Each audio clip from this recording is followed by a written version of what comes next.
Hey there, Jordan with Status Coup. Hope you're having a good day. It's Monday, May 16th. The year is 2022.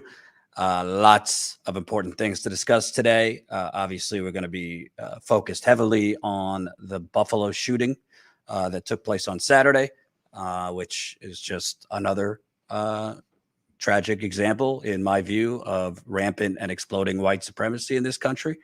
I was just in Buffalo a couple months ago covering the India Walton election, which she unfortunately lost.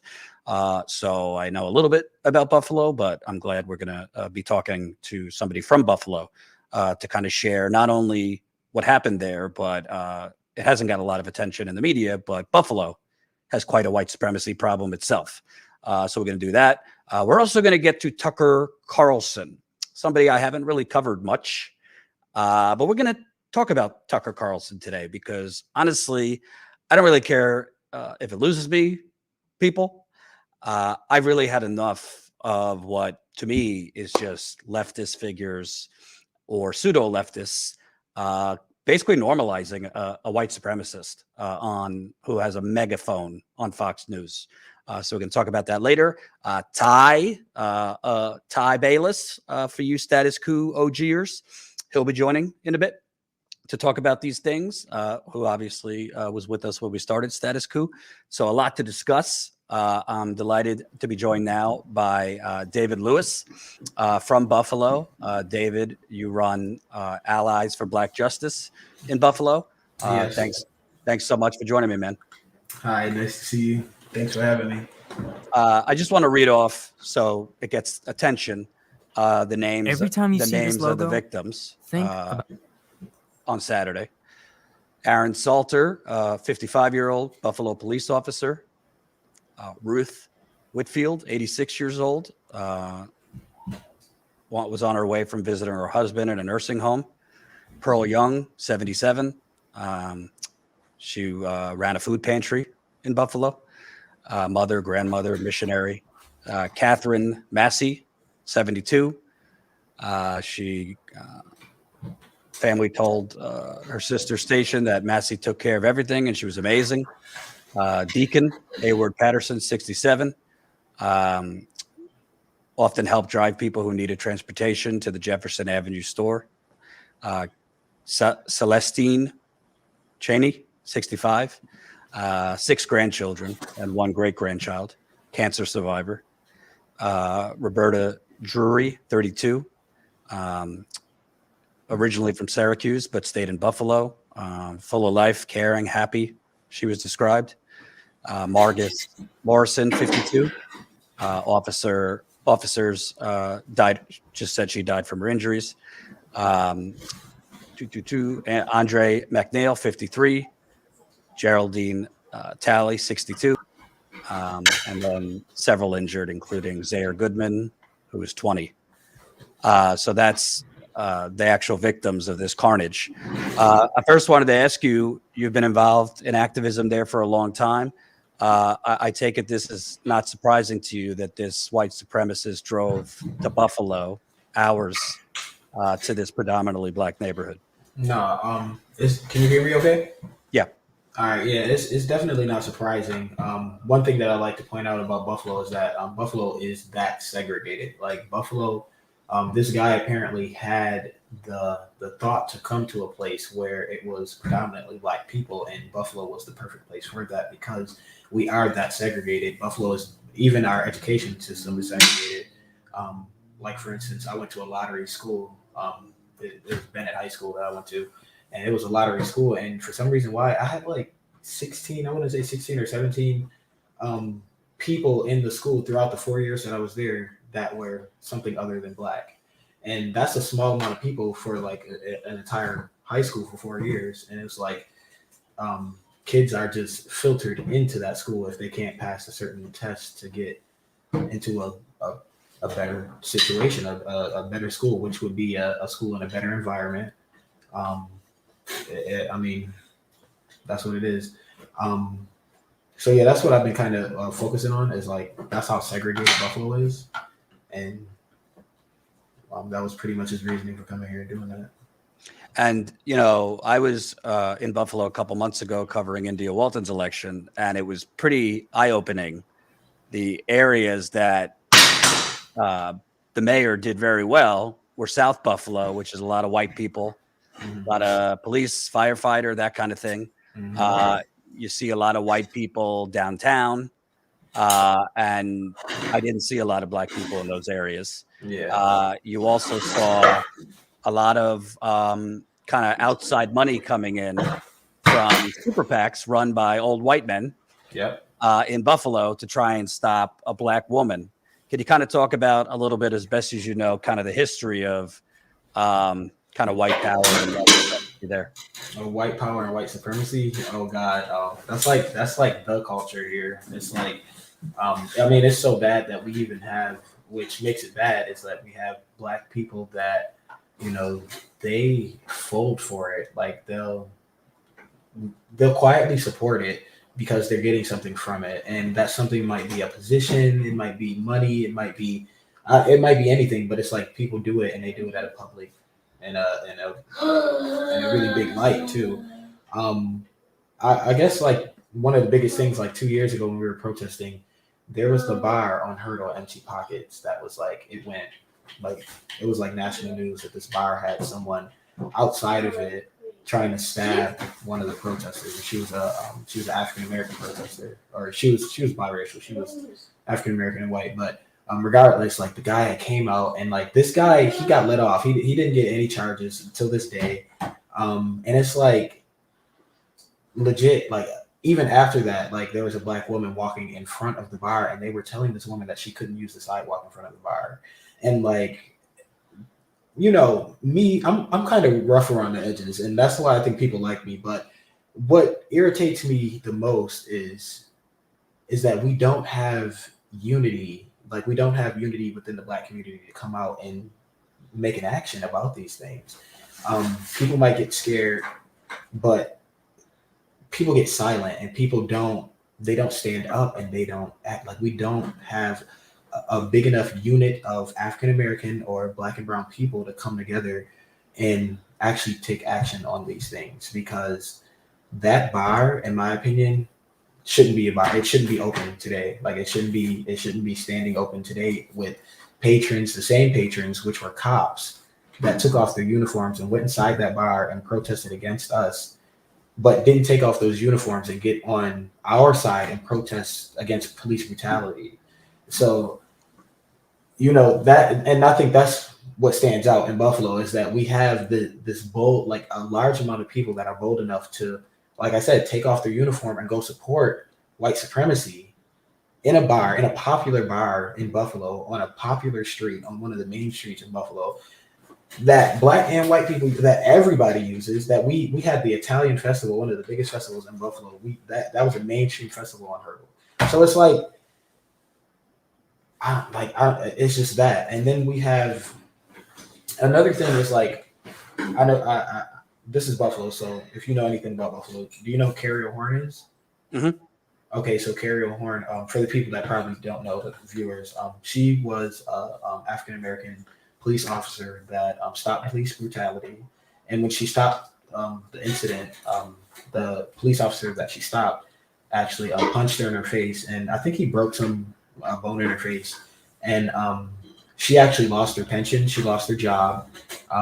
She was just thrown out onto the streets poor for like the next 14 years, and she ended up fighting to get her pension back because of the George Floyd's protest. It opened up light to her case, and she ended up. They ruled that she gets her pension back, and she still hasn't been paid. And this is the thing, and this is why I say, like, we don't have a unified black body in Buffalo to really come at these things, because we're allowing it. We're allowing the racism to happen. Carrie Horn has not been paid, and that is she is a national figure right now. We have a law put in her name, Carrie Horn. It's like the duty to intervene. So it's like, if we're not standing up for that, and that is probably one of the biggest cases that Buffalo has ever seen, and like legit, like how do we even get on to the next thing? Because we have Carrie Horn, we have her out here in the community. Not like when that shooting was happening, me and Carrie Horn we were there. Like we were together at an event, at a speaking event, and she actually got the call. She was like, "David, we need to go." So we hopped in the car and we were there 10 minutes after everything went down. We seen bodies on the floor. Carrie Horn she hopped right in action. You know, she knew what to do. No one else knew what to do in this mass hysteria, this mass hysteria moment. She knew what to do, just like she knew what to do 14, 15 years ago when she, you know, stopped police brutality. She was helping people. She was directing the police because they didn't have their walkie-talkies on. The SWAT team didn't have a walkie-talkie on. They're up here yelling at these angry, crying, grieving Black people that, you know, that it was mass hysteria, and they're trying to control them. And it's like, we're not going to listen to you because we feel like you're attacking us already, you know? And Carrie Horn, she swoops in and she's like, she's stopping the arguments and she's setting up yellow tape and leading the crowd of angry people this way, taking the commands from the police and leading the people where the police needed them to go. The police weren't doing that. It was Carrie Horn, and she was telling me what to do. She was giving people assignments. Like, it was a beautiful thing. And it's like, we have this woman out here at every event, at every type of situation like this where it's really horrible or bad. There's a couple things that I do want to bench back on. It's like, we have a really big thing with like Sanaya Dennis. She was a girl that went missing last year. Carrie Horn was all over that. And it's like, she teaches people on she teaches us how to be a community, how to live. You know, she's a retired police officer. She has that communication with the police that she also can carry through the community. And she brings us together. And it's like, why hasn't she been paid? Right. Why hasn't her platform been made bigger? Why is she still legit mowing her own lawn? Why is she, you know, like, it's so many questions. Right. I don't know if there's a baby like building blocks over there, but there's a lot of noise. I was letting you know. Georgie. I wanted to ask you broader than Buffalo, because there's all this discussion going on. I'll let you deal with that for a second, and I'll come back to you in 1 second. Remember to smash the like button, share this live stream. Thumbs up button right under the live stream. More people that press like, the more people that will see this. We're also going to have Ty on in a little bit to talk about this. And yes, we're going to talk about Tucker Carlson, who I try not to address often, but I will address Tucker Carlson on this. I wanted to ask you, broader than the shooting on Saturday and Buffalo specifically, white supremacy did not start with Donald Trump. It's basically the origin of this country. It seems to be getting a lot worse over the last few years. It seems to be getting a lot more normalized by loud, old, white, conservative men in the Republican Party, as well as Fox News hosts. Frankly, the Democratic Party also thrives on white supremacy. They might not be as outwardly racist, but institutionally, they're empowering the white supremacist system. You hear a lot of talk after these things about Tucker Carlson and things like that. You hear a lot of talk about Trump. To you, what are the biggest issues here that are leading people like this sick individual to come and basically hunt Black people in Buffalo? I think what's leading people to do it is like, I think the system allows it. And I think, like I said before, I think we allow it in a certain way, but I don't think we allow it publicly. You know, I think we allow it in our actions by kind of what we do. Like I said, we haven't supported Carrie Horn, who's this mother of the community who, you know, does everything for everyone and still hasn't got her pension to continue doing these things. And it's like, but we also have the systematic thing. So we have the police who do it to us. Let me just talk about a case really quick, because before this, it was about 3 weeks ago, we had a Black male, Kente Bell. He was driving. First, this guy was always targeted by the police. Like, he had videos of him being like just sitting in his car, and then the police walking up to his window like, oh, we thought you were a suspect, and he was targeted by the police, and he had questioned before this incident happened why he was targeted by the police. Just I don't know why it happened to him, but he was sitting in his car minding his own business. I don't know what happened that led to the high-speed chase. It was during rush hour. It was like 4 to 5 o'clock. The high-speed chase was like 40 minutes.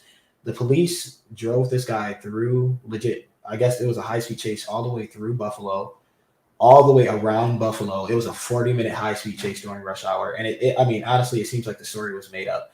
This guy's gun that he had in his car was broken. The DA said it on the news. But he's going to jail. Oh, he was also handicapped. So this handicapped guy had a 40-minute high-speed chase around Buffalo. The police were shooting. They said he was shooting back, but his gun was broke, and civilians got shot and other police officers got shot. The DA said that even if the police shot the police and the civilian, that they're going to pin all that on this guy, and this guy's going to go to jail for all of that stuff. So with that being said, we don't have a big crowd looking at this story, and talking about it. We don't even have a big crowd of white people looking at that story and saying, this is BS. Our DA just got on the news and said that this guy's gun was broken and they did not find any bullets. So it's like, if you get where I'm going at, it's like we allow it. So we let our police do it to us. We let our court systems do it to us. We let our DA get on the news and play in our face about it. Our jails are packed with black people. So it's like a systematic cycle thing in Buffalo. And it's like we're guinea pigs, and it's like, that's really what it is. And you really got to get your mind out the cycle of, like, for me, it's like, I'm a school teacher, and it's like, I just got another job doing something else. So I didn't have to focus so much on teaching. Now I do make less pay, but it's like, I got myself out of this. Buffalo is like a downward spiral for a lot of people in this area. And I'm on Harvard. I live within 5 minutes of Tops. Like, that is the Tops that I go to every time I need to grocery shop. I was legit across the street from that Tops all morning.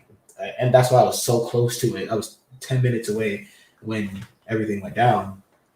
I was across the street at the coffee shop all morning. But, yeah, to get back what I was saying, I think it's just the system that does it to us, and Buffalo is like the guinea pig for it.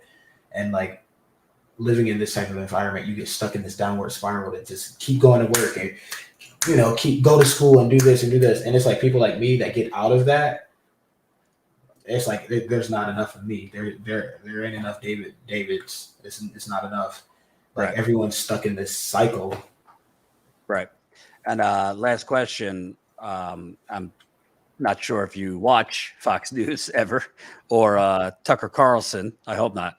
But, I've seen enough. He's pushed, basically a white supremacist theory called the replacement theory. It, foams at the mouth and hyperventilates about an invasion of immigrants coming to America to replace, quote, legacy Americans, which is code for white people. In the shooter's manifesto, he talked about black people and Jews. What role do Fox News hosts, right-wing hosts, and political leaders play when, in my view, they're not even dog whistling; they're just blaring loud sirens on this stuff? I think that's like a question that pretty much answers itself, because it's like, they have this platform, and like you said, if they're producing content that is, exploiting this issue, then that's the problem. They have this gigantic platform that's not helping at all. It's just exploiting the issue. Now, I don't watch Fox News. The only news channel I really watch is I get into Spectrum sometimes, and I watch the BBC, because I like the unbiased approach that the BBC has when it comes on the news. Most of the time, not all the time, but. And I also didn't know who this Carl person was until you actually mentioned him to me. Mm-hmm. Politicians, I think politicians are, oh my gosh, I think politicians are horrible. And it's like, sometimes I feel like I have to become one, but it's like, I think politicians are really bad. Like, we have, for instance, in Buffalo, our politicians we're starting to get more black politicians, but they still fold for the money. So it's like, for instance, like I was just reading the budget today because my colleagues have been begging me to read the budget, the city budget, and it's something about the police budget they want me to read. And so I'm just now getting into it, and apparently they want to increase it like $500 million or something, and it's some type of big number they want to increase it. But and like I said, these aren't actual numbers because I have not read into it, but it's like we legit, our politicians, our black politicians are saying like, and the ones that are supposed to be for the community are like, well, how about let's not give them all of that, let's just give them 30% of that. And it's like, no, how come we can't just say no? The police, they don't need that. They're not using it already. They're not even touching that much already. Why are we increasing the budget? Like, why are we increasing the budget? And it's like, without even reading the budget, I get what my colleagues are talking about. And because it's like, I can see the politicians faking it. Like, sit down. I'm not 30%. It's like, let's stop with the BS. Let's go all the way through, because clearly, like, the police in Buffalo are a big problem for us. They're not solving any of the issues. And I think that's my biggest beef with the politicians. Well, also we should say straight up, you got a black mayor for 15 years who's giving more money to the police, more money to real estate developers, more money to downtown, and he's left the rest of Buffalo to basically rot. Yeah, like, and it's crazy because it's like, Byron is like, Mayor Brown, he is like, he's not someone that I admire, but I admire him for being a black man in a high position, and a black man that knows how to do business, and a black man that knows how to politic correctly. But when you're at this space in your life, and you've gotten your endorsements, and you got this and you got that, and like people admire Byron Brown. Black men admire Byron Brown, and it's like, he should it's time to put, like, legit, he should just pull his plug and really just throw the baton, and like, you know what, these are the right things to do. Because it's like, and I've been in multiple meetings with this man. It's like, he knows what he has to do. He's just very political about it, and he folds for the money. And I don't know. That's why he not my boy. He folds for the money. Thanks so much, man. I'm sorry this is going on in your city. Tell people where they could find more about your organization, which is Allies for Black Justice. Allies for Black Justice is, like, I hate to align myself with any organization, but it is the organization that I created. And I created it so throughout the Black Lives Matter movement, we could have an open space for allies to come and learn how to, be a part of the Black Lives Matter movement without holding a leadership position. And it became a very big group. It's very successful. It's just something that I encourage both allies and Black and brown bodies to go to. We do events sometimes, but I don't govern over those events. I really like to stay to myself and do the free activism. And it's not a paid group either. It's literally just a body of people. So that's just ABJ, Allies of Black Justice. And then it's group two. The first group was actually, we got into it with the Buffalo feminists, and they like hijacked the group, and they like, and one thing about feminism, I do support feminism, but modern day feminism does not highlight what women of color go through. And that's where we became kind of butt-headed. They took over the group. So it is group two. So that's if they're interested in that. And find me where else. I'm David Lewis, Louis, on Facebook. My Instagram hashtag is @_5, the number 5, FT fit, 5 foot fit. Thanks, man. Yeah, I hope you have a good one. Thank you for having me. Absolutely. Take care. That was David Lewis. We're going to have my brother from another mother coming on in a minute. I see him now, Ty Bayless. But I want to set this up. a little bit. So if you don't know, I want to give you more facts on this shooter's manifesto, which has been blocked from the internet, but I've read a lot of it. Peyton Gendron carried out the mass shooting at the Top supermarket. He posted his manifesto to 4chan and 8chan, which are, crowd favorites of the white supremacy movement, as well as the conspiracy movement, which explained he selected this particular location due to its predominantly black demographic. He wrote that he's enrolled in a SUNY college, and throughout the manifesto, he highlighted the Great Replacement Theory, which purports that the white population is being replaced by non-white immigrants in the West. He called for the killing of George Soros, Turkish President Erdogan, and London Mayor Sadiq Khan. In the manifesto, he stated he ascribes to fascism, white supremacists, white supremacism and neo-Nazism, but doesn't define himself as belonging to one ideological stream, saying, quote, "I support neo-Nazism, but I'm not a member of any neo-Nazi group. You decide what that makes me." He explained in the manifesto that he spent more time online due to COVID in 2020, and he became radicalized in 4chan, which acted as a gateway and led him to other websites such as neo-Nazi favorite Daily Stormer. In his manifesto, he discussed blacks and Jews. He also cited the Christchurch mosque shooter and as his main inspiration. That was the individual who killed 51 Muslims at a mosque in New Zealand.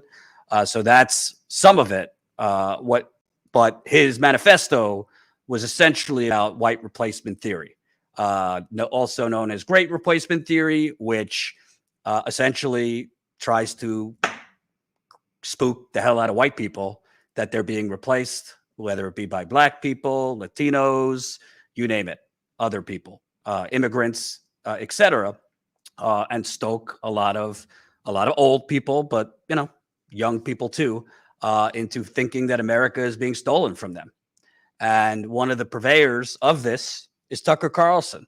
And I don't spend a lot of time, and let's bring in Ty here. How you doing, my friend? I'm good. How are you? Good.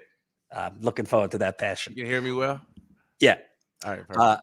For those that don't know, anyone new to Status Coup, Ty was one of the founding fathers of Status Coup. Was with us on the ground in the early days in 2018. We worked Adam together. giving me some credit. You all right, bro? I tell you the truth. We worked together at the Young Turks, which was a love-hate relationship. But we're good friends, and he does great documentary film work in addition to some other things that he's doing now. So before I go on my diatribe, as the white guy, I don't want to be going off and giving my opinions, because I'd like to hear first from you. And you say I only have you on for black issues, so we need to have you on for all issues too. Yeah. But this is a black issue. Go ahead. I want to know your take, because there's so many things here. Well, I haven't read the manifesto. I was just listening to what you said. Okay. And I would like to hear more about it. I mean, well, I could tell you. What are we talking about though? Like, what are we getting at? Because, well, this individual essentially says he was radicalized during COVID, and most of his manifesto was essentially ranting about white reproduction is being outpaced by immigrants, meaning we are being overrun. Our birth rates are falling behind the immigrant birth rates. He also talked a lot about essentially black people, that you have to basically kill them all. You can't focus on certain areas. He also wipe them all out so you won't have to deal with it. You can't pick and choose. Exactly. I'll read this part. If there's one, white birth rates must change. Every day the white population becomes fewer in number. To maintain a population, the people must achieve a birth rate that reaches replacement fertility levels in the Western world that is about 2.06 births per woman. The only white country that reaches these levels is Argentina, but not in Europe, not in the rest of the Americas, not in Australia or New Zealand. White people are failing to reproduce, failing to create families, failing to have children. But despite this sub-replacement fertility rate, the population in the West is increasing rapidly. Mass immigration and the higher fertility rates of the immigrants themselves are causing the increase in population. We are experiencing an invasion on a level never seen before in history. Millions of people pouring across our borders legally, invited by the state and the corporate entities to replace the white people who have failed to reproduce, failed to create the cheap labor. So that's some of it. So essentially, he's saying our country is being stolen by immigrants. I mean, it's so interesting how when white racists come up with something like they just like nigga, right? Like the N-word, right? They ain't came up with nothing good since, right? And when they have a talking point, that's, I mean, if you look at any manifesto that has to do with any shooter, the guy that shot up I think it was the synagogue in Pittsburgh. Yeah, in Pittsburgh. You know what I'm saying? Like they the thing is, it's always somebody else is doing something. A lot of it is just excuses for what they're not doing themselves. You know what I'm saying? But a motherfucker, a racist don't need me for them to be a racist. They don't need circumstances in this country for them to be a racist. You know what I mean? Their racism comes from their culture and what they were raised and you know, like, just, it's like with anybody, you know, everyone needs an excuse for why you aren't where you are. And it's always easier to blame somebody else for it. You know what I'm saying? Sometimes I used to get mad at some of my people that I went to school with because they may have started directing movies before me. And I'm like, he ain't no good director. I can do stuff bad. You know, it's just making excuses for why you aren't who you are. Like, you know what I'm saying? And like I said, black people can be the best in the world at everything. And white races will still hate us. Like, they don't need us to hate. They don't need us to do anything. That's why when people like, because a black person do something crazy, they're like, oh, well, you giving fuel to the racists. Racist people don't need a fuel. They don't need fuel. They can grab a hold to the same ideology that they talk about and then just explain it in a different way. It's the exact same thing. But that's just him giving you a reason why he's racist, as if he didn't choose to do that. Well, I also think they might not need a reason to be racist, but in my view, oftentimes there is something fueling them to actually carry out this violence. And yeah, I guess what I'm saying is, yeah, but that could be anything, right? Because if you want to do something, it don't take much of a battery to be put behind your back to do it. If that's what you really want to do, right? You know what I mean? Yeah, I want to get into Tucker Carlson because I think there's a lot of false equivalencies going on by some pseudo leftists. The issue here is not whether Tucker Carlson is directly responsible for what this shooter did. And why I'm bringing up Tucker Carlson, which we're about to show, Ty. I mean, literally, the shooter's manifesto sounds like an average Tuesday on Tucker Carlson's show. Yeah. Okay. The New York Times has literally shown that he has talked about this replacement theory over 400 times on his show. Yep. And Colin, if people don't know, let's just go through this New York Times piece because it's pretty fucking nauseating. It's an interactive piece they did. It's kind of a mix of images, audio. We won't go through the whole thing. If we could start with night after night, the host of the most watched show in primetime cable news uses a simple narrative to instill fear in his viewers. They want to control and then destroy you. There's a lot of they in his jargon. They don't care what you think. They want to control your mind. They want you to do what you. Can we move on to the next slide, Colin? In order to win and maintain power, Democrats plan to change the population of the country. Now the next one.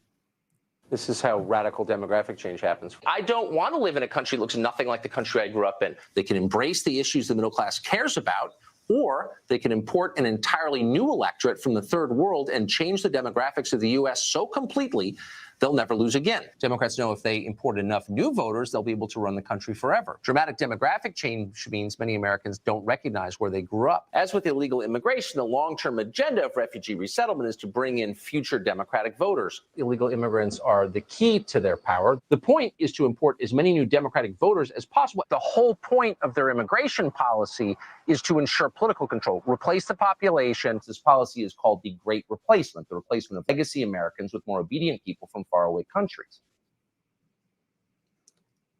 Next one. Some of the segments. Oh, you were just on it. Some of these segments began with traditional conservative talking points about liberals being too weak on border security, but then Carlson continues on to say, by the way, this is a conspiracy by Democrats and some Republican elites to replace you, said Nicole Hemmer. Next one. Mr. Carlson also posits that feminism and gender misconformity threatens masculinity and contributes to failing birth rates. You see the creation of white male victim of in the Tucker Carlson show. Colin, can we play what we posted this weekend? This was edited by Colin and journalist Walker Bragman. But they want to figure out who inspired this man and why did he get to this destination. This was a racially motivated attack. And so people's emotion are going to be all over the place, rightfully so.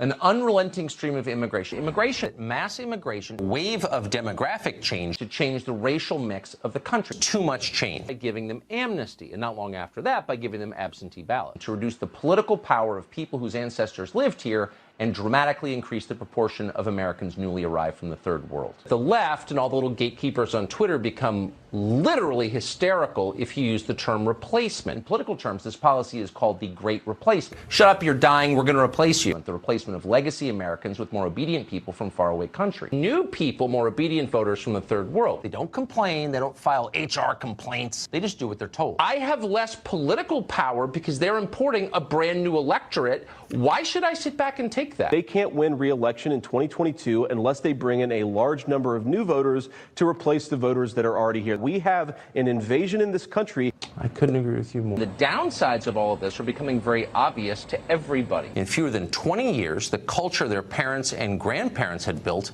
evaporated. We have a moral obligation to admit the world's poor, they tell us, even if it makes our own country poorer and dirtier and more divided. You think that the little piece of America you're responsible for, that you represent in the Congress, would be clean, but hers isn't. Why?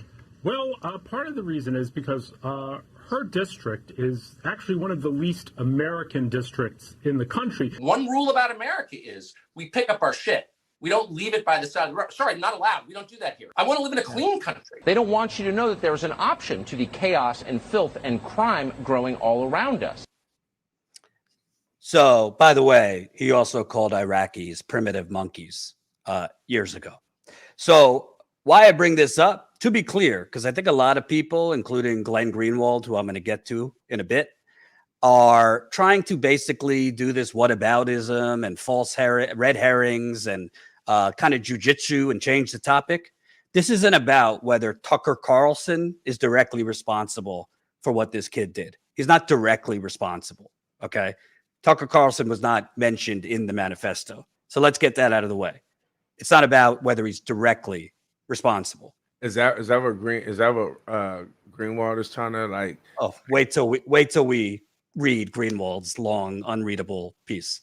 Look, listen. If you can say that Trump was responsible for a lot of things that was going on during his term, during his tenure, how in the hell can you change your face to say that rhetoric like this isn't responsible? You know, back in the day. And this is not to say anything about hip hop. Ty, you're way too low energy. I like it when you're popping off, baby. Anyway, go on. Back in the day, when I used to, do what I did, I would always listen to certain rap music. I could tell you when I was really out there, it was the Ghetto Boys and Tupac, and it would get me in a certain mood to get ready to do what I was going to do. So, yeah, maybe I was going to do it, but that put the energy behind my back to do it. I was in that element where I was doing that type of stuff, but I always needed that. And it was certain songs that I would listen to that would get me in a certain mind state and have a certain mentality to be able to do some of the things that I was doing.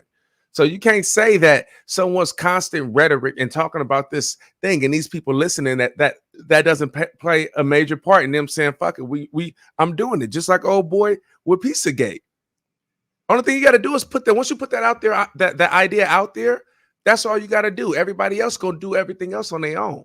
And Right. you're gonna get somebody like old boy that went up in there with a gun looking for kids at some pizza parlor. And by the way, YouTube, just because your algorithm confuses yourself, we're not advocating for that. We're just No, mentioning. we're not. Yeah. Yeah. But to me, the important thing is not whether Tucker Carlson was mentioned in this guy's manifesto or whether there's a direct line to Tucker Carlson. The important thing is the #1 rated cable news host in this country who routinely gets over 3 million people to watch his show, who literally Republican Party politicians, first they go to kiss the ring of Donald Trump down in Mar-a-Lago, then they go to kiss the ring of Tucker Carlson. That's how you advance in the Republican Party. For Glenn Greenwald or others trying to twist themselves into pretzels because Tucker Carlson, I guess, they've been on this show, could shoot somebody in Fifth Avenue and they would defend him. The fact that the #1 rated TV news host in America is literally the shit he says on television mirrors what a literal white supremacist killer, terrorist just did in Buffalo. That is a major, major news story. It is a major, major problem. And it's not something to minimize by saying, yeah, Tucker, he does some dog whistles. That's not a dog whistle. That's a fucking 10-alarm fire. That's a 10-alarm siren, what you're hearing from Tucker Carlson. Yeah. And it's not just Glenn Greenwald, by the way, twisting themselves into a pretzel. But these people are not stupid. Glenn Greenwald's not stupid. He won a Pulitzer Prize. He's done great journalism. But the fact of the matter is, this Tucker Carlson might have not been mentioned in this manifesto. He might not be directly responsible for this kid. But hate crimes have gone up under President Trump in his years. And over the years, as Fox News, for a dark period of my life, I worked there. It was right wing. It was crazy. It's gone from an 11 out of 10 to a 20 out of 10 since I've left. They are literally stoking this invasion. Remember before the 28 midterms, they were ranting about the caravans coming from Mexico. This is not dog whistles from Tucker Carlson.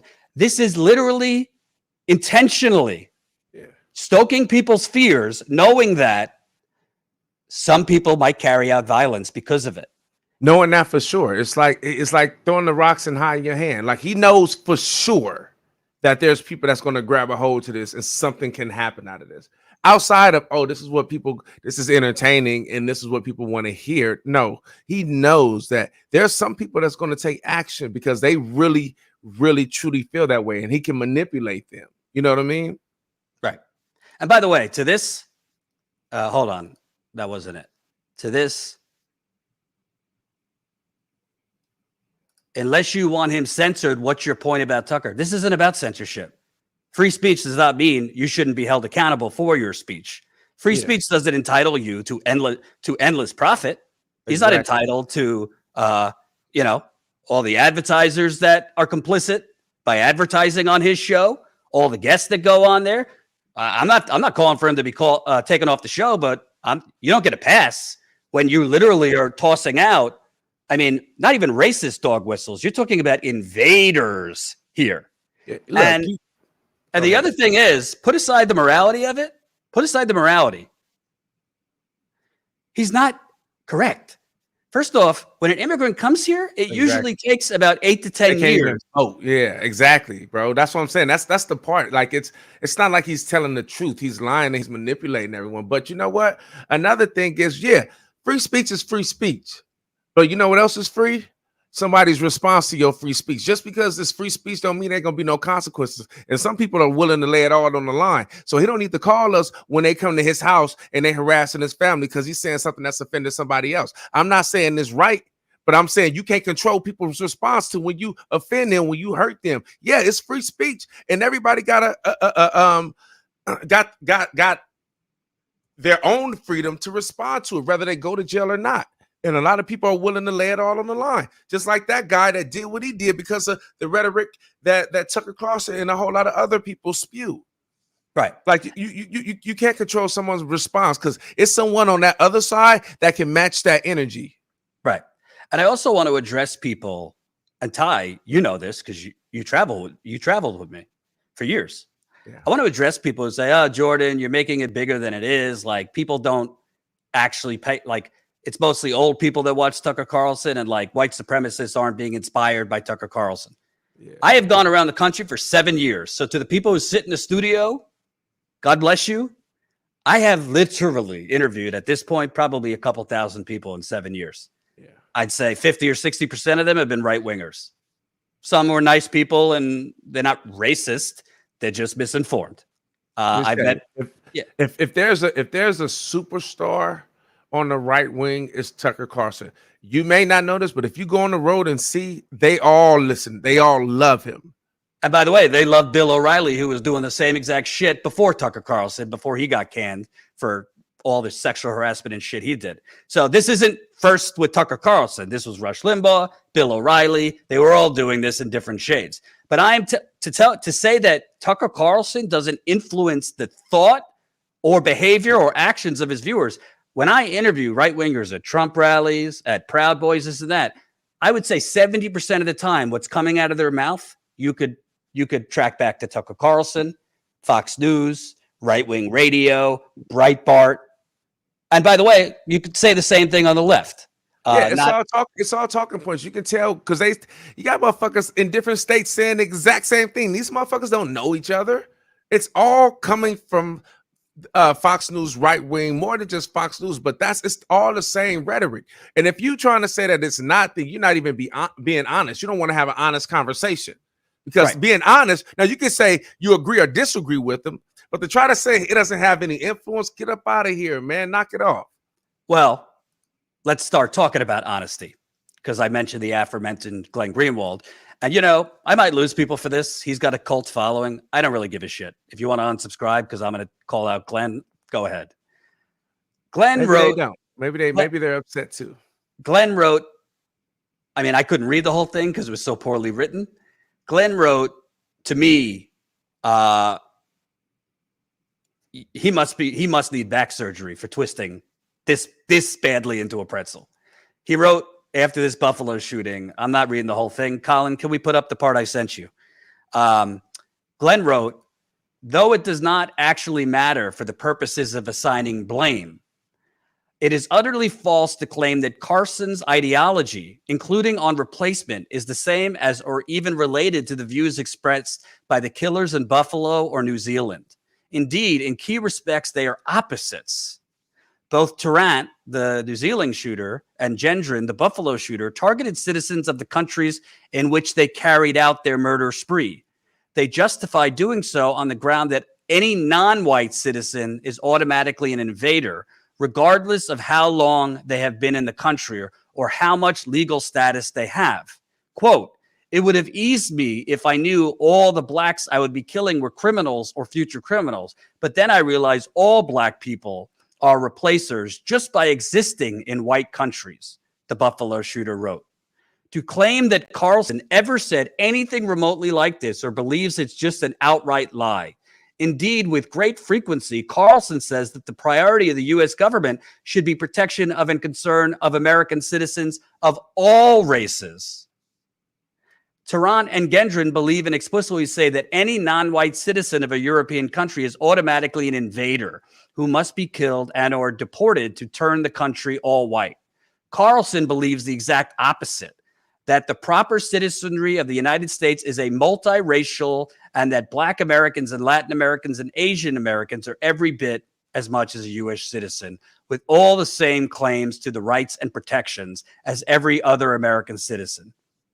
His anti-immigration and replacement argument is aimed at the idea, one that had been long mainstream on the left until about a decade ago, that large, uncontrolled immigration harms American citizens who are already here.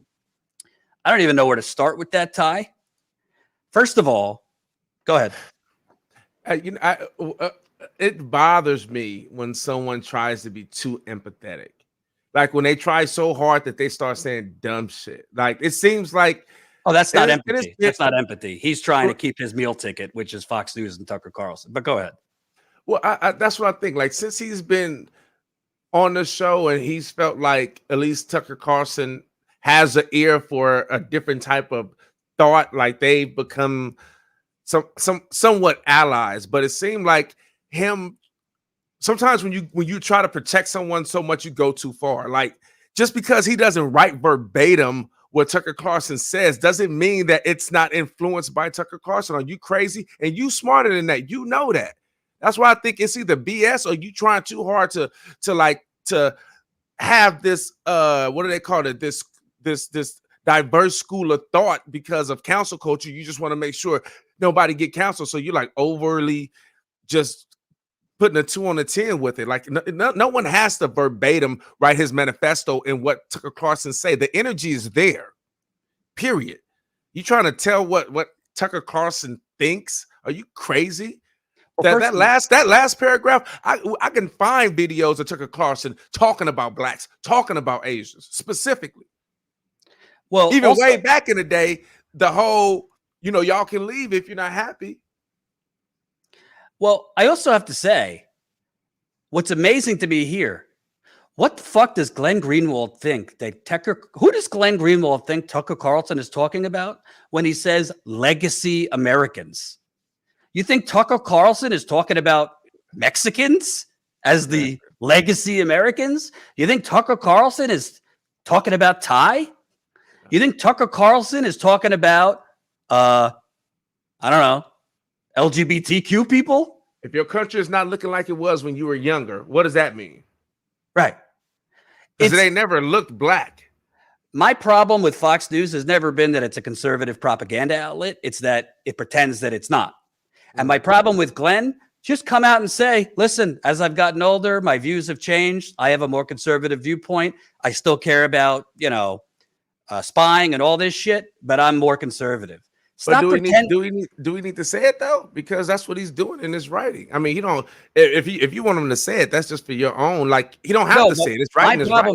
My problem is, and I believe this, and I think you know this. To me, silence is complicity. Yeah. Okay. Silence is complicity, whether it's about white supremacy or other hate. And Tucker Carlson, literally the great replacement theory that he is talking about, that Glenn is prostituting himself to pretend is not about white people being replaced. A quick Google search will show you this is about the white race being replaced. Tucker Carlson is talking about immigrants invading. You think he's warning the Mexicans in America that they're being replaced by who? Whites? It is so preposterous and disgusting and disingenuous, and shame on the leftists who, whether to keep in Glenn's good graces, kind of mildly might tweak him, but won't you say he's literally playing dog catcher for white supremacist Tucker Carlson. That's what's going on. And you want to know something? Frankly, I don't give a shit if he's done great journalism in the past. If I did good journalism in the past, but then started playing footsie with white supremacists, I really hope people wouldn't be defending me because I've done some good journalism in the past. Yeah. What Glenn is doing, and people, such as Glenn, by the way, but what they're doing is normalizing white supremacy by focusing 99% of their attention on liberals and the Democrats and the warmongers of the Democratic Party. Maybe I'm old-fashioned, Ty. I think you could attack both. I think you could criticize the Democratic Party, which I probably do 75% of the time. I think you can go ahead. Yeah, I think you could call out warmongers. Right now, the Democratic Party is trying to keep this war going in Ukraine. Yep. They're not trying to do any diplomacy. They're trying to continue funding to Ukraine while people in America are fucking starving. And there's no women, babies are running out of formula. Inflation's out of control. People working 2 to 3 jobs. People like Glenn, pretty much for clicks and profits, because it's very profitable, have decided there's only one corrupt white supremacist evil party, and that's the Democrats and Republicans. I mean, Glenn has literally posted in recent weeks that the Republican Party is now the populist anti-war party, citing Marjorie Taylor Greene, because Marjorie Taylor Greene, another white supremacist, went on the floor of the House to decry that we're sending more money to Ukraine. You know what Glenn left out? That 2 months ago, Marjorie Taylor Greene invested in Lockheed Martin. Right as Russia and Ukraine, the war was heating up. So wait a minute. The squad is performative. To Glenn and others, the squad is performative for doing a sit-in at the Capitol to try and stop an eviction moratorium. But Marjorie Taylor Greene is somehow anti-war when she literally just fucking invested in Lockheed Martin as this war was going on. Yeah. I'm sorry, Ty. And it's frustrating. I get you. And the other thing I'll say, and maybe people didn't know this, Glenn Greenwald's not a leftist. He never has been a leftist. In fairness, he's never called himself a leftist. Colin, this is from 2015, his blog. He writes, to the rapidly expanding list of throbbing internal problems in the Republican Party, one could add, and it should be really placed near the top of the list, the dilemma of illegal immigration. And today's op-ed in the Washington Post by GOP strategist and former White House official Leslie Sanchez, in which she cynically and baselessly blames the loss of the GOP Virginia gubernatorial candidate Jerry Kilgore on his fervent opposition to illegal immigration, illustrates why the GOP has been so passive and fearful when it comes to dealing with this problem. And yet few problems are more pressing. Over the past several years, illegal immigrants have poured into the United States by the millions. The wave of illegals entering the country is steadily increasing. The people living in the border states of California, Texas, Arizona, and New Mexico know this flow has to be drastically slowed and then halted. The situation is so dire in that region that the Democratic governors of Arizona and New Mexico were forced to declare a state of emergency as a result of the flow of illegals into their states and the resulting massive problems which it brings. The parade of evils caused by illegal immigration is widely known, and it gets worse every day. In short, illegal immigration wreaks havoc economically, socially, keyword, socially, and culturally, makes a mockery of the rule of law, and it's disgraceful just on basic fairness grounds. So, Ty, apparently, culturally, so I'd like to know what Glenn was talking about there, who's culturally being affected by illegal immigration. But apparently, Glenn is so worried about the rule of law when it comes to illegal immigration. But when it comes to a bunch of white people storming the U.S. Capitol, violently trying to overturn an election. And I don't like Biden, but let's just call it what it is. He won the election. Apparently, a bunch of white people storming the Capitol to violently stop an election, he has minimized as overblown. He literally, on Tucker Carlson's show, called it a protest movement or protesters. So illegal immigrants, that's illegal, and we should really worry about that. January 6th supporters, who, by the way, many people died on that day. My cameraman who was there almost had his ribs cracked and broke. That's overblown. Yeah. Let me tell you something. I don't really care. To me, I'm not in this. Trust me, Ty, you know this. Status Coup could have made a lot more money if from day one we did 40 videos a week on Trump. Yeah. And we did not focus on the Democratic Party. Yep. I cover what I think is important. But I got to tell you, there is a trend in the left of ignoring the growing white supremacy and conspiracy movement in this country. Yeah. In favor of doing 50 videos on the squad or the Democratic Party's corruption. And you want to know something? Status Coup is not going to change. I'm going to continue covering the Democratic Party corruption. I'm going to continue covering stories that none of these people are covering. Glenn Greenwald, Tucker Carlson, from Flint to Standing Rock to Amazon, you name it. But at the end of the day, you you cannot proclaim to care about human rights, which I think he does in other countries, when you're ignoring a violent, hateful movement that is being spawned by people like Tucker Carlson that you are pretending isn't talking about the white race. See, you got to understand one thing. PPP is over, bro. People out here struggling. He left the Intercept to start his own thing, right? And so he's clickbaiting and doing what he got to do probably to survive. Like, unless that's him and he's just been pulling the wool over everyone's head. But, you know, I'm giving him the benefit of the doubt, really. It's kind of tongue in cheek when I'm saying this, but no one, when it comes to everybody's going to talk about whatever's going to make them money. I think it's you. I'm not sure how many other people. It's a few other people who tells the stories that they feel need to be told versus telling what could get good views. You know what I mean? So it's disappointing because of like where you see him going and you're like, where is this coming from? You know what I'm saying? All of a sudden y'all pen pals and y'all agreeing with on everything. You know what I'm saying? I don't know, bro.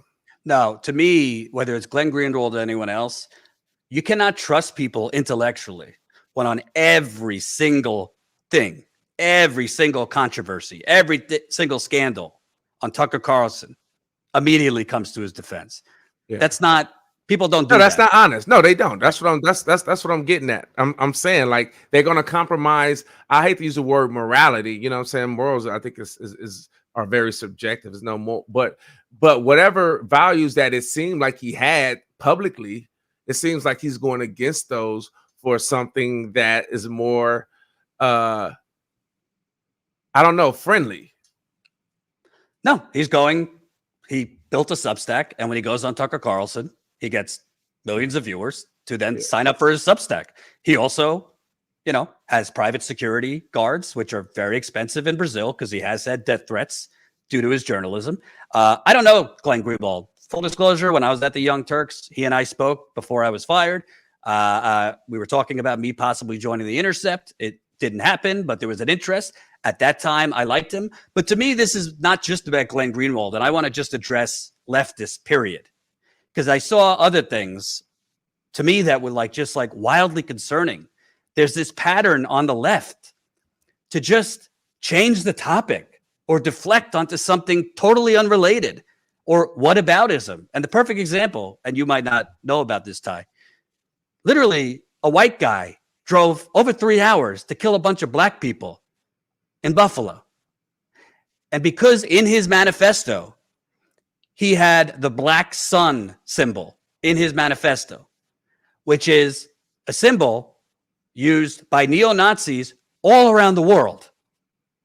I saw so many leftists who I actually respect, not focused on the white terror attack that just happened in Buffalo, not focused on the black people that lost their lives, but somehow connecting the Azov battalion in Ukraine, which is a neo-Nazi a neo-Nazi part of the Ukraine military that the U.S. is funding. I don't support it. Somehow connecting because this Buffalo shooter had the black sun symbol, which is not at all unique to the Azov battalion. It is used by Nazis around the world. This shooter in Buffalo did not do this because of Ukraine and Russia, because of the U.S. funding the Azov battalion. People said, well, Jordan, he cited the New Zealand shooter who said that he visited Ukraine. Well, first off, if you read into it, the New Zealand shooter said he visited Ukraine. There's actually no evidence he actually did visit Ukraine. Secondly, the New Zealand shooter did not mention the Azov battalion in his manifesto. But you literally have leftists because they only want to focus on the Democratic Party. Their takeaway from this shooting in Buffalo is to focus on Ukraine and the Azov battalion, which, again, I don't support us funding Ukraine further. I supported it in the beginning. To me, it's clear the U.S. wants to have a continual proxy war in Ukraine against Russia, and I don't support billions of more dollars going to Ukraine. But for God's sakes, if your takeaway from this and why this person did this is somehow he was influenced by the U.S. funding Ukraine, go out and fucking touch some grass. There's zero evidence of that. And again, this symbol that the shooter used is not unique to the Azov battalion in Ukraine. Do you have a picture of the symbol? No, I don't. Secondly, Colin, this is the tweet. It's at the bottom of the sheet from Carl.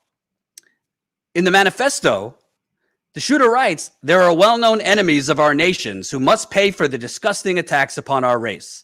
Turkish President Erdogan must bleed his last, removing a prime enemy of Russia and destabilizing and fracturing NATO.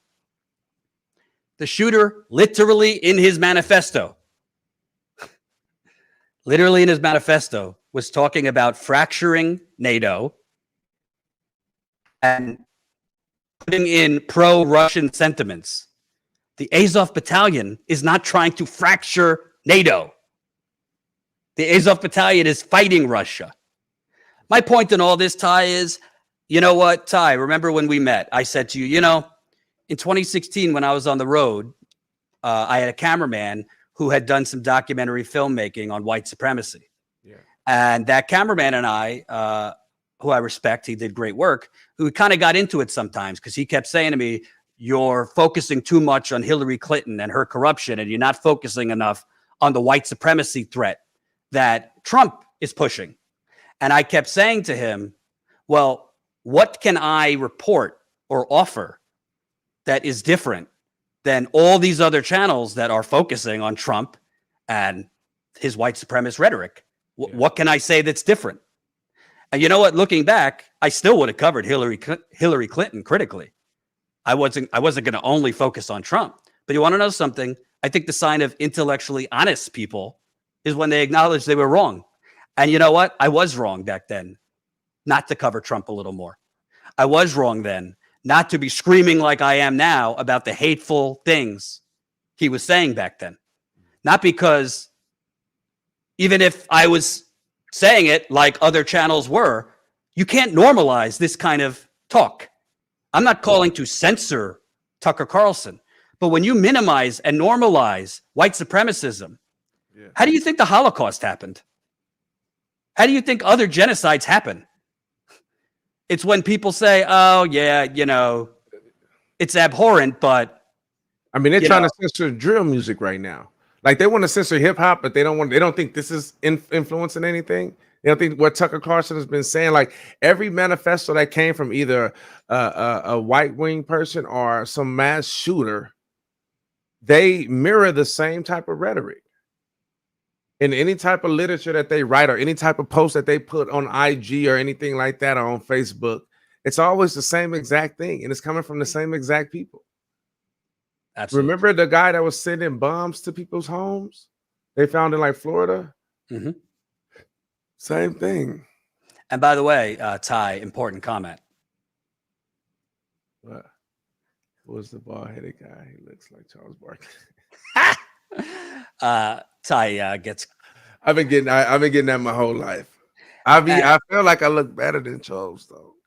You do, for sure. Charles ain't good looking. And by the way, I just want to point out, Ty, moving away from Carlson and Greenwald. Yeah. There's another element. And I don't think this is at the root of white supremacy, but this is part of people like Carlson, Trump's calculus.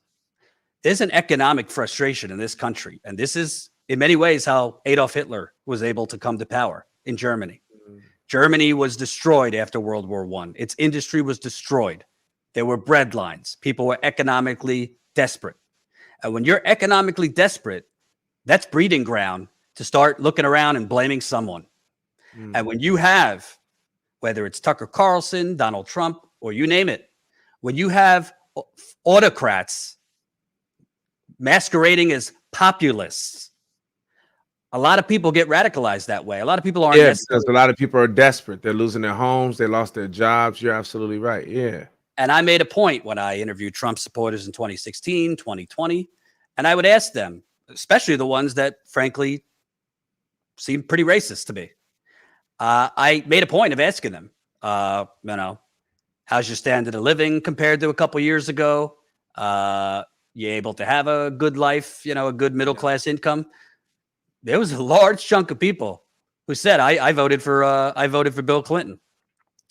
I voted for Democrats in the past, but I'm working 2 jobs. Or my pension got destroyed by the financial crash and Obama didn't do anything for me. Or my job, I worked for GM, but it got sold to Mexico. I'm not excusing racist sentiment, but you also have to address some of the root causes. Some of it is generational. You're inherited within your family. Some of it is economic. A lot of it is listening to Tucker Carlson.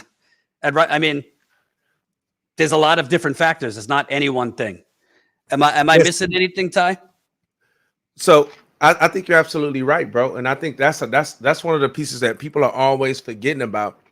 When you look at any type of impoverished community, you can look at Chicago, you can look at LA, you can look at New York, and you can wonder why people do what they do in the situations that they're in. It's because of those economic crises when they feel like their back is against the wall and they're in survival mode. That's what you've been finding. A lot of people in poor communities in survival mode. That's why the crime is up. It's all economic. You don't think that is going to happen as soon as you put white people in survival mode? And if they have a certain thinking, they're going to do the same thing. They're people. When you're in survival mode, you're going to act fucked up. So if you got some people that's in survival mode and they're wondering where everything is going, and you got somebody on TV daily saying, this is why them over there, they're the ones that did it. We need to get our country back. Our country don't look like ourselves 24/7. Yeah, that's going to make any person feel something that's in that predicament. You can manipulate anybody that's desperate. You know what I'm saying? Why do you think kids gangbang? Why do you think kids sell drugs? Why do you think kids do those things? Because they're desperate and the influence is great when you're in desperate situations. So if you're finding people now after PPP is gone and the pandemic is over and motherfuckers is like, okay, we can't do no more moratoriums and you're about to get kicked out of your place and you done lost your business that you been building up for 20 years. Yeah, that will radicalize somebody. It'll at least put them in survival mode or anything. Just give me something. Yeah, absolutely. And by the way, why do you think so many Trump supporters, they actually like Bernie Sanders? Why do you think that is? Those 2 men are diametrically opposite. But the root cause that a lot of people followed Trump was deindustrialization. Democrats and Republicans selling them out, letting corporations basically write these trade dealers that close down all these factories. Hell, you and I have been in Flint, Detroit, other places. There's some communities that look like episodes of The Walking Dead. For real. I'm not saying that is the root of racism. Hell, this country is racist. It was born on racism. Period.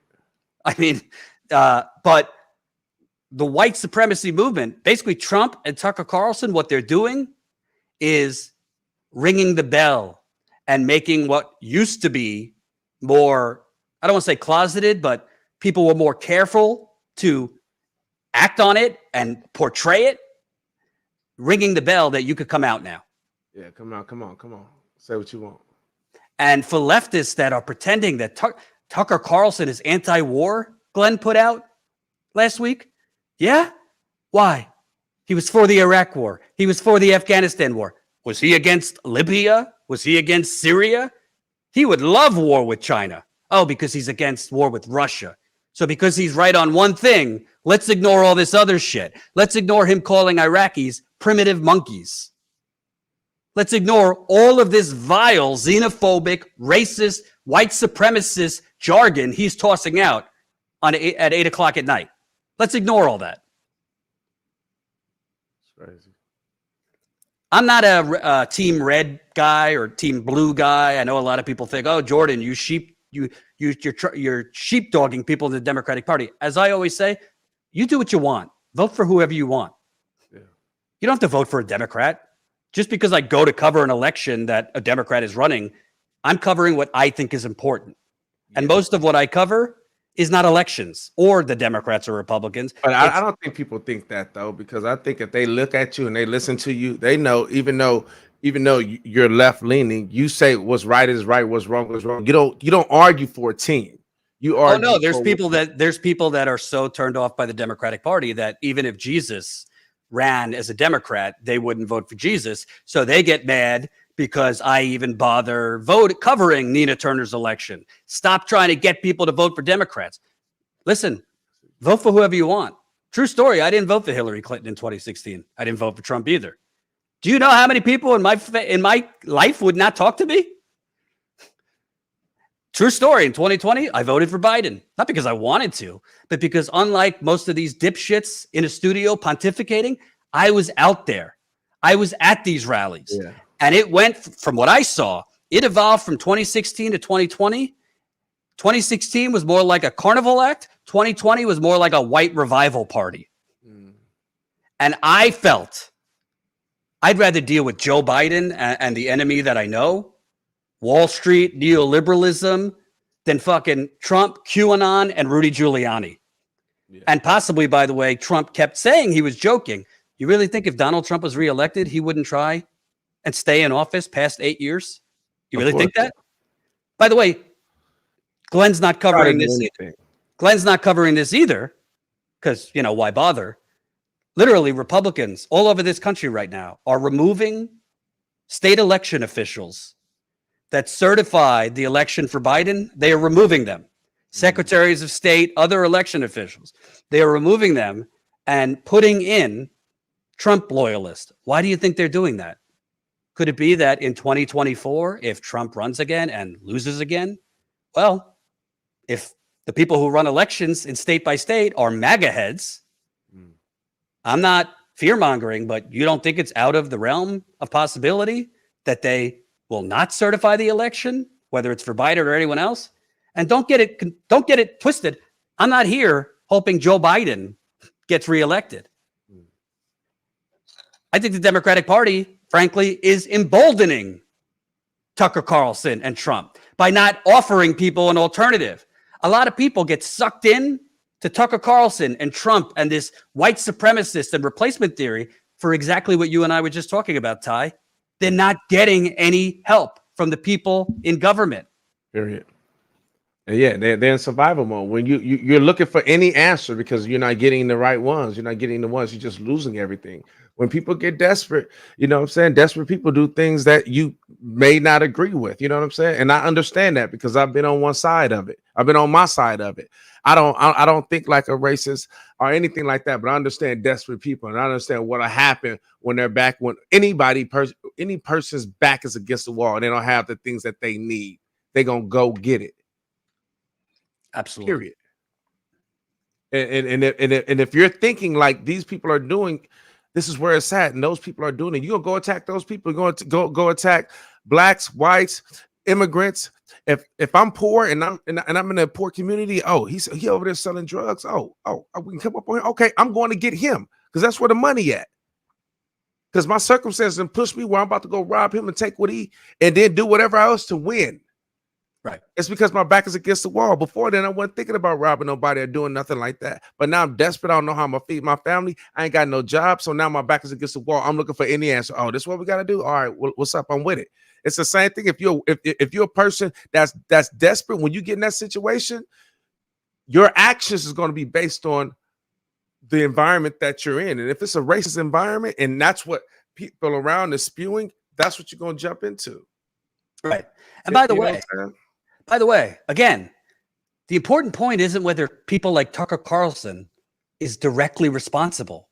I'm not saying he's directly responsible. But when literally, not just this shooter, but people I interview around the country, you've been there with me when you were doing camera, are literally reciting these words about an invasion coming in and they're being replaced. I have heard it in person from these people. And they are talking about Mexicans, black people, Latinos, LGBTQ as somehow stealing their America. Yeah. And we all know what that means. I don't give a fuck. You know what I'm saying? Hey, if I go up to somebody and I got a police uniform on, and they tell me, "Hey, police, can you help me?" and I get mad at them because I'm not the police, is that my fault or is it their fault? It's my fault. I'm wearing a police uniform. I look like a police.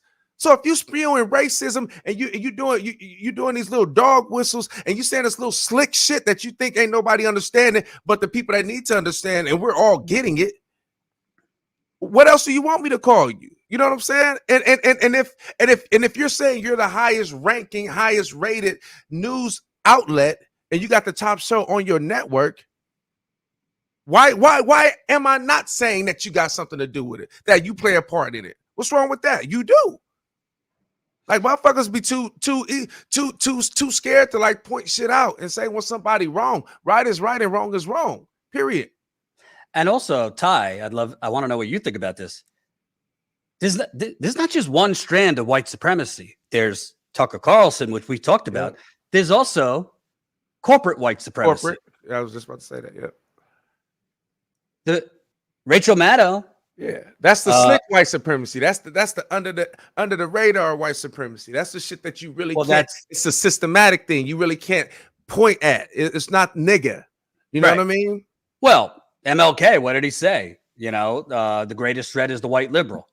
Yeah. Because Rachel Maddow, Wolf Blitzer, CNBC, Democrats, what did they do when wealthy white people, wealthy white bankers tanked the global financial system in 2008, 2009? You know who was harmed the most by that?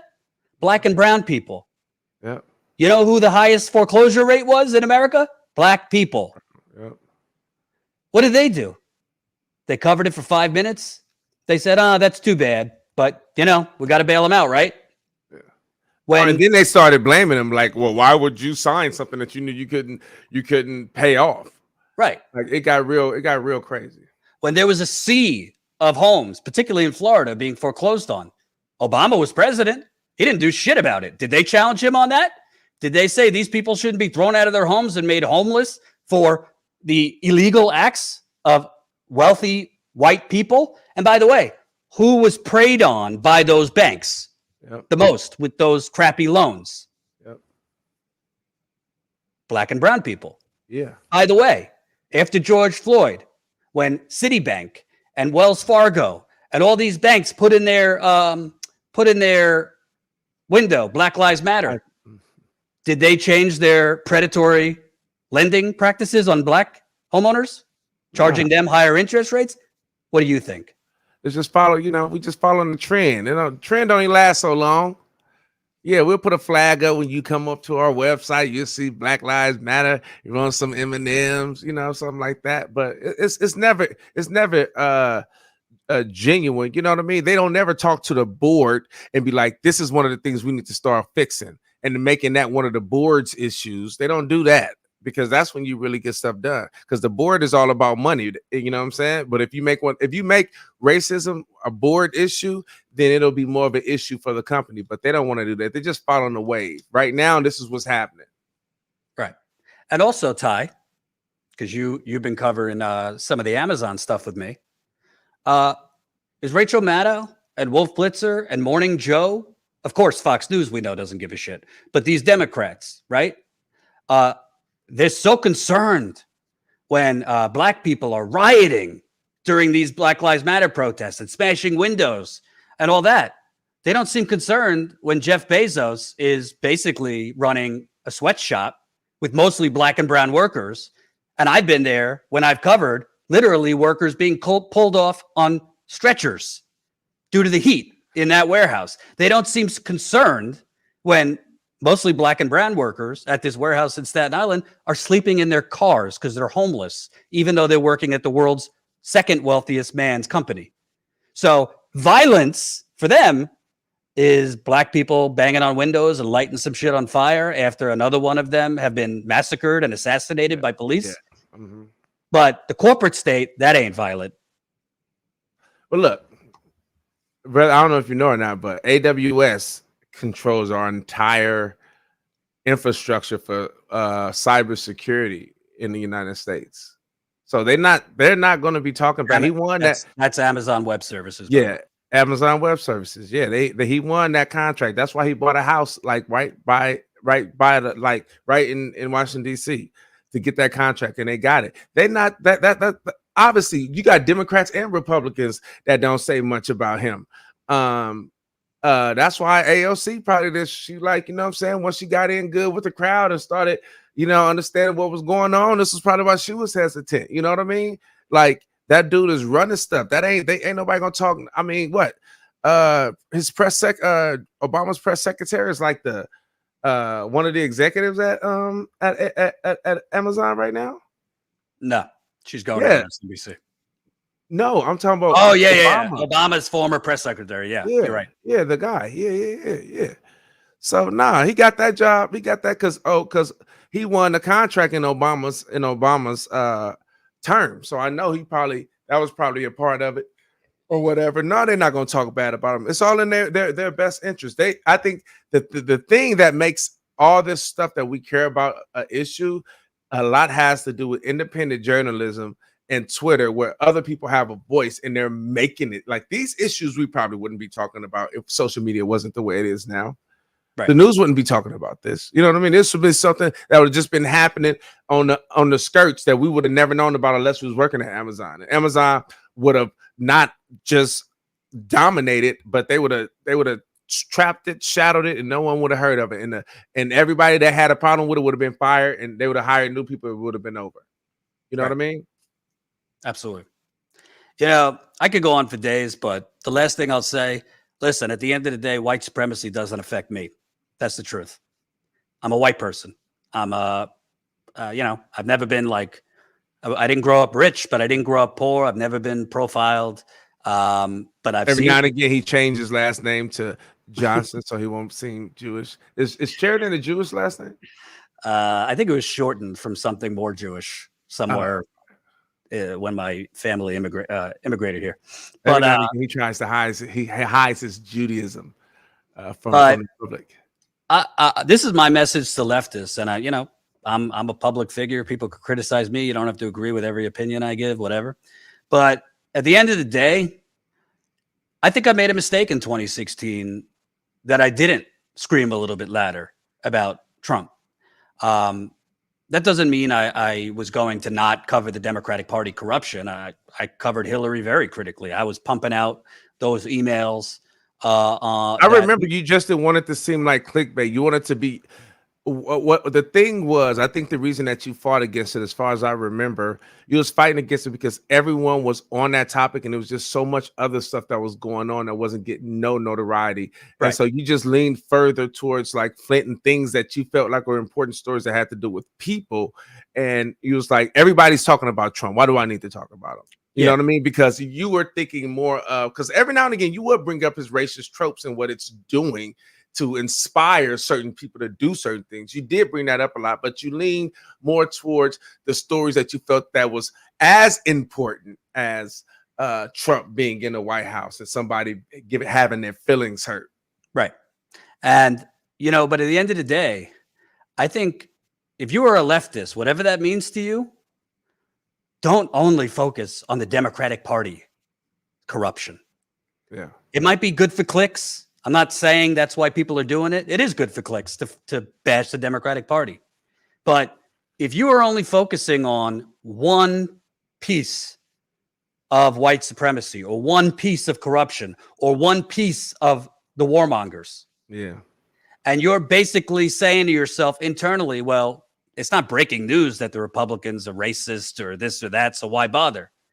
Well, that's how this shit happens. Again, I'm not saying Tucker Carlson is directly responsible, but when people with a voice, whether you got 10 subscribers or 10 million subscribers, if you have a voice and people are watching you, I believe it's our role not to normalize this shit, not to minimize this shit, not like Glenn Greenwald to write emasculating himself that Tucker Carlson's not talking about white people being replaced. He's just talking about all Americans being replaced. If you believe that, even the most loyal Glenn cultist, then I don't know what to tell you. You're blind or you're willfully blind. Yeah. And I think Glenn Greenwald knows better than that. And I think, frankly, I mean, Colin, I just sent this to you let's just keep it real. I don't know where Glenn's principles are because Glenn won a Pulitzer Prize exposing NSA surveillance and then joins Rumble, a right-wing platform which is funded by Peter Thiel. Peter Thiel owns Palantir, who helped the NSA spy on the world. I'm sure Glenn knows that. I'm sure Glenn knows he's on a platform right now funded by Peter Thiel, whose Palantir steals data, is part of the surveillance state, helped the NSA spy. I don't know Glenn from a hole in the wall. I talked to him twice in my life. I don't know if he's a bad person. I don't give a shit. But he's got a mega platform, and it could really do a lot of good for him to, for once, speak out against some of this stuff. Yeah. Not just Glenn, by the way. I would love to see other leftists, whether it's white leftists, black leftists, and of course, black leftists. I would listen. I seed the ground and want to hear from you on white supremacy and your experience. I don't portray to know it all on white supremacy, and I would never try and speak for black people at all. But don't ignore major television hosts who are rumored to possibly be in contention for the Republican nomination, screaming about invasions, screaming about invaders threatening legacy Americans. It's not breaking news that Tucker Carlson is racist. It is news. And a lot of things got normalized by Trump that should have never been normalized. To be clear, this does not mean we don't call out Crime Bill Joe. Yeah. This does not mean you flip yourself and, let's ignore Democratic Party racism and corruption. We're all big boys and girls. There's 24 hours in a day. We can eat and chew gum at the same time. You can do both. Walk and chew gum. Before Read the comments, though. You got some comments for this. Yeah. Let me hit the super chats first. And I'm not reading inside the comments. I'm not reading any more Charles Barkley comments. Dumb Animal. Who's Charles Barkley? Your brother. Big Dumb Animal, $5. People like me, comfortable white people in their 50s, need to hear more from young men like this. Thanks for having him on, Jordan. Thank you. Chris, $5. Most white Americans don't even want to recognize racism, much less fight back against racists. We can't be complicit. Thanks for being a real one. Thank you. Double K, $49.99. Holy cow. Thank you, Double K. Tony Dallas, $5. Hi, Jordan. I think people forgot how people are influenced by the news channels. The audio and visuals are designed by experts to stimulate anxiety and fear. Yeah, that's one of my problems because I hear from people even that I respect. Think people forgot. I think people just they think they want you to think that they're dumb and what they're doing is trying to play with you like you're dumb. Because you've been taking this shit and you've been okay with them doing whatever and giving you any ass excuse of why they're doing it. Right. But I also have heard hosts that I respect kind of like, yeah, but you can't blame Tucker Carlson for people thinking that. I'm like, yeah, you can blame Tucker Carlson, not for a white guy driving 3 hours to shoot up black people, but you can blame Tucker Carlson for a lot more people buying into this.